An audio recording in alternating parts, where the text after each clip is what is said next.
কার অভাবে হবে দেহ অচেতন, এই দেহ মাঝে আছে প্রাণের সঞ্চার, তাহাতেই করেছি আমি বা আমার।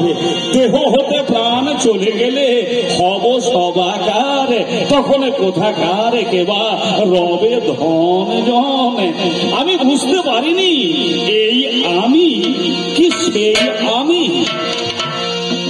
মাননীয় ভক্তমণ্ডলী, সূর্যের কিরণে সমগ্র জগৎ আলোকিত হয়। প্রত্যেক জায়গাতেই সূর্যের আলো পতিত হয়। একটা স্ফটিকের মাঝখানে সূর্যের আলো পড়ে আলো বিচ্ছুরিত হয়। তদ্রূপ আমরা সবাই সেই পরম ব্রহ্মেরই অংশ।